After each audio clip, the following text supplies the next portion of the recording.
पहले नंदिनी की आंखों पर पट्टी बांधी, फिर उसके दोनों पैरों को चेन से बांधकर उस पे लॉक लगा दिया और उसके बाद नंदिनी के हाथों की कलाई को काट दिया और नंदिनी के हाथों से जो खून बह रहा था, पानी की तरह खून बह रहा था, उसे समझ नहीं आ रहा था वो क्या करे। वो दर्द में चिल्लाने लगी, वो डर गई कि ये मेरे साथ क्या हो रहा है। और जैसे ही वो चिल्लाने लगी, वैत्री ने नंदिनी के ऊपर कैरोसिन छिड़ककर उसको जिंदा जला दिया।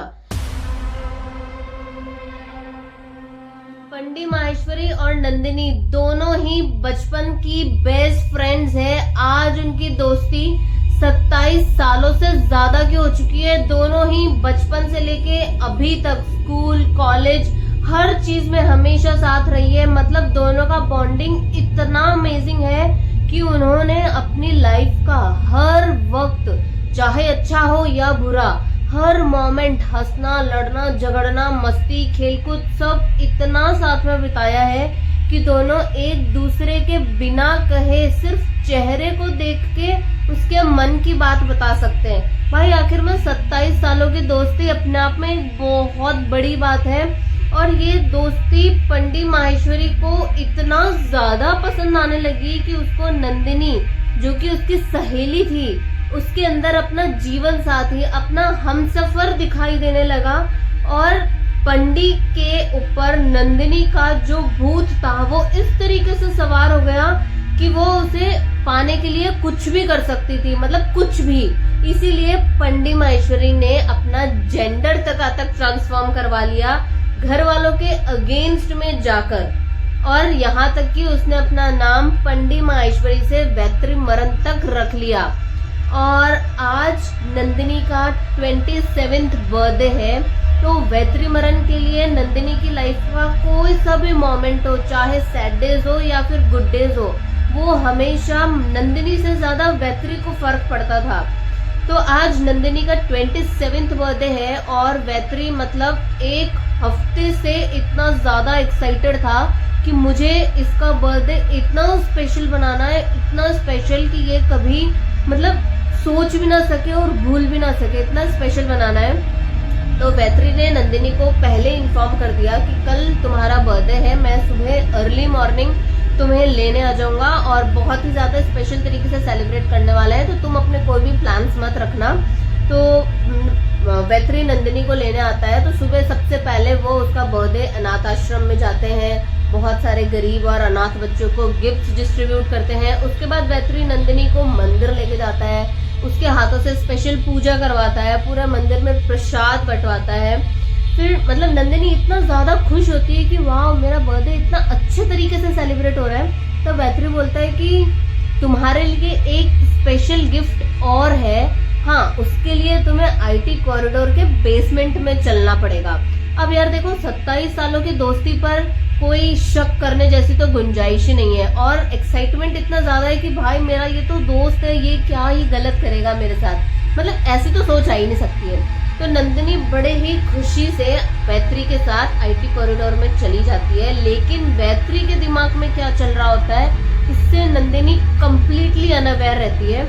तो आईटी कॉरिडोर में जाने के बाद जो हैवानियत बरसी उसका अंदाजा ना आप लगा सकते हो, ना मैं लगा सकती हूँ, ना ही वो 27 साल की दोस्ती जिसे नंदिनी पहचान भी नहीं पा रही थी।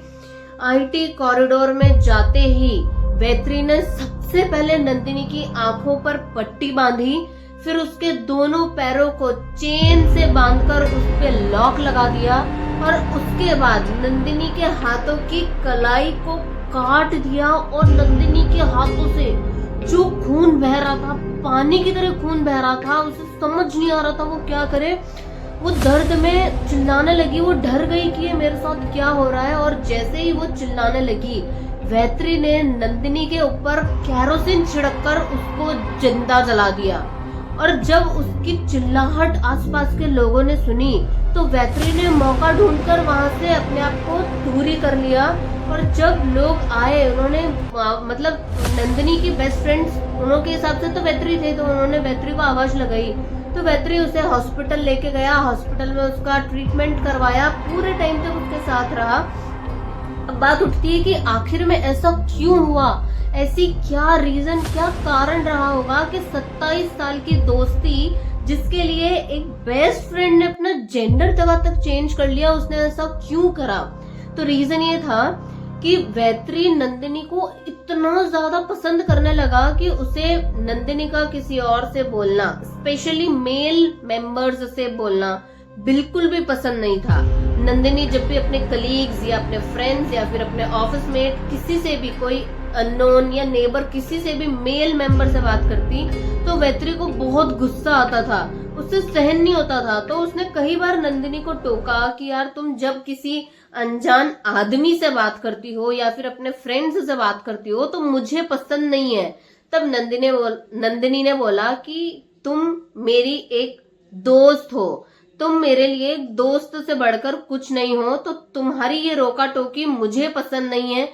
मैं नहीं चाहती कि हमारी दोस्ती में ये रोका टोकी बीच में आए। इसलिए वैत्री ने नंदिनी को ज्यादा कुछ नहीं बोला, लेकिन उसने नंदिनी को ये भी नहीं बताया कि मैं तुमसे कितना प्यार करता हूँ। वैत्री ने इस प्यार को एक तरफा रखा और ये एक तरफा प्यार धीरे धीरे उस एक तरफा प्यार की आग जो है वो इतनी ज्यादा बढ़ने लगी कि वो प्यार कब गुस्से से नफरत में और नफरत से हैवानियत में इस तरीके से बदला कि जो 27 सालों की जो बॉन्डिंग, जो विश्वास, जो ट्रस्ट था वो सेकंडों के अंदर पानी में मिल गया। और वैत्री ने ये सारी प्लानिंग 1 महीने पहले से स्टार्ट कर दी। वो जब नंदिनी को किसी और से बोलता हुआ देखता तो उसके अंदर का जो खून, मतलब इतना भयंकर तरीके से खून खोलता उसका कि मन तो कर रहा है सामने वाले का मुंह तोड़ दूं, लेकिन वो नंदिनी के सामने कभी भी अपनी गलत इमेज क्रिएट नहीं करना चाहता था। बट जो वैत्री ने हैवानियत दिखाई वो इमेजिन करना मतलब आउट ऑफ इमेजिनेशन है, वो इमेजिनेशन में हो ही नहीं सकता है। तो मेरा ऐसा मानना है कि अगर आप किसी से प्यार करते हैं तो आप उसको एक रिश्ते का नाम तब तक नहीं दे सकते जब तक उसमें दोनों की सहमति ना हो। और अगर प्यार एक ही तरफा किया है तो सामने वाले से किसी भी तरीके का उम्मीद रखना ये एक तरीके की गलत फहमी से कम नहीं है। ठीक है, तो अक्सर कर क्या होता है कि जब प्यार एक तरफा होता है तो उसके अंदर ना इंसान को जब उसकी पसंद वाली चीज नहीं मिलती है तो वो एक तरफा प्यार न जाने कब गुस्से से इतना हैवान तरीके से बाहर निकलता है, जैसा अभी इस केस में हुआ है कि उसका अंदाजा आप और मैं और शायद जिसके साथ बीत रही है वो भी कभी नहीं लगा सकता। सो ये थी एक 27 सालों की खूबसूरत दोस्ती जिसका इतना भयानक अंजाम निकलेगा ये कोई नहीं सोच सकता।